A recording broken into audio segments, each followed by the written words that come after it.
Today we'll be reading from my Three Tales of My Father's Dragon, the second book, Elmer and the Dragon, chapters 9 and 10, Farewell, and Elmer Flies Home.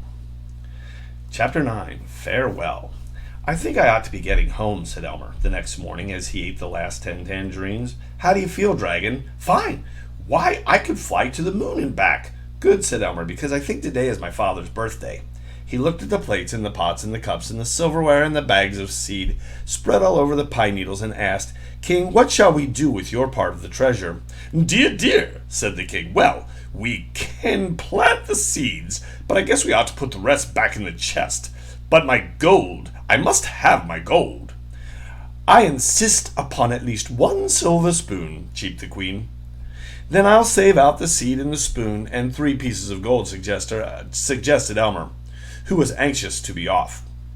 Better make it 5 pieces of gold, said the king. I really ought to give one to Flute. Elmer packed the chest and gave the key back to the king. Shall we bury it again? He asked. I suppose so, said the king with tears in his eyes. I hate to think of it way down there, but at least it will be safe from robbers. But never mind about putting back the dirt. We can do that ourselves.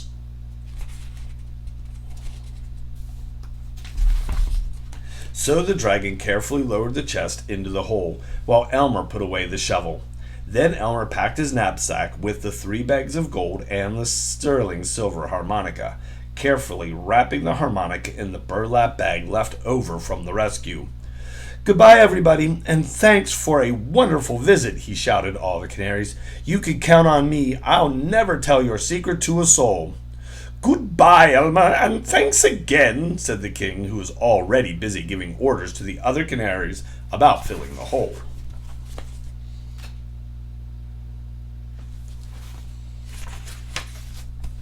Flute rode on Elmer's shoulder as he and the dragon walked back to the cliff.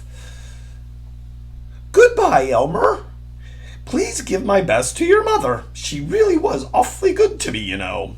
I will, Flute, and goodbye, said Elmer, wondering if he didn't have some little thing to give Flute.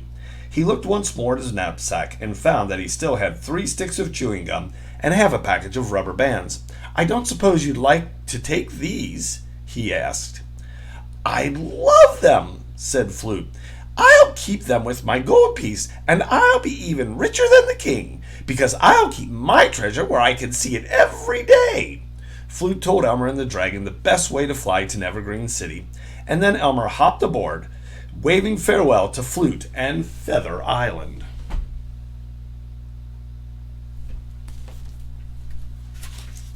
All right, Elmer, chapter 10, the last chapter of this story. Elmer Flies Home. They flew and flew, the dragon trying hard not to look at or think about the wet, wet ocean. Elmer sat watching their shadow rippling over the waves beneath them, feeling washed by the cool morning breeze. The dragon was strong and well rested, being nicely stuffed with skunk cabbage and ostrich ferns. And they hadn't stopped once when he shouted toward Zini, I think I see land ahead. So do I. I think it's the coast of Popscornia, yelled Elmer. Yes, I'm sure it is. There's Firefly Lighthouse. It won't be long now. It's just a few miles up the coast from here. Where shall I land when we get there? Asked the dragon. Now that I'm free, I should hate to be put in a zoo or a circus or something. Well, it'll be dark soon. I think you could land on a wharf without attracting attention. Of course, we'll have to be quiet.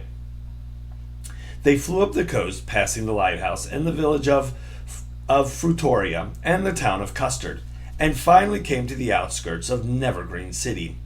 There it is, cried Elmer. See that dark patch is Evergreen Park. I live just across the street. Could you land on that long wharf just ahead? I think so, said the dragon, but I do hope nobody sees me. He circled lower and lower and landed gently on the end of the wharf. Elmer slid off and whispered, Gosh, it was fun knowing you. I'm going to miss you and flying and everything. And thanks so much for bringing me home. It was fun, wasn't it? Sniffled the dragon. And I'll never forget how you came all the way to Wild Island just to rescue me. By the way, Elmer, I really think you ought to have this beautiful gold watch and chain. I can't see it on me, And anyway, I don't even know how to tell time. Are you sure? I could give it to my mother, but haven't I got something you'd like to trade it for? Well, as a matter of fact, I was wondering if you still had some of those delicious pink lollipops. I have 4 left over, said Elmer, getting them out and taking off the wrappers. Would you like them all 4 at once? Yes, said the dragon. They stood there quietly in the dark, the dragon sucking 4 pink lollipops, and Elmer whispered, Where will you go from here? I'll go to find my family in the great high mountains of Blue Land, said the dragon, thinking of his 6 sisters and 7 brothers and his gigantic mother and fathers. I'd like to go there too someday, said Elmer. Well, maybe you will, but listen, I hear voices. Men coming down the wharf. Quick, you'd better hurry. Goodbye, dear dragon. Then Dragon flew up into the darkness just as 2 watchmen thumped by to make their rounds. Elmer hid behind a crate and heard one say, Funny, I was sure I heard voices, and I know I heard something big flying just over our heads. Look, 4 lollipop wrappers, said the other watchman, who had been searching the wharf with a lantern. Said the first watchman, and then they walked back down the wharf. Elmer followed them at a distance, and while they were telling another watchman about the lollipop wrappers, he ran as fast as he could through the streets and through Evergreen Park. All the way home. He leaped up the porch steps, 3 at a time, yelling, Mother! Daddy, I'm home! Happy birthday!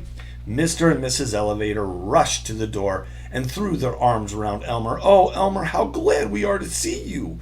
You don't know how worried we've been these past 2 weeks. Where on earth did you go? I had an important job to do, said Elmer, staring at the living room sofa. Why, there's my friend, the old alley cat. Yes, said Mrs. Elevator.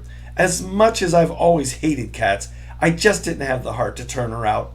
She came to the door the day after you left, and I kept thinking Elmer loved this cat. I really ought to take good care of her. And do you know, I've grown awfully fond of her in just 2 weeks. Elmer rushed over to the cat and whispered, I rescued the dragon, and he just flew me home. He was right where you told me he'd be.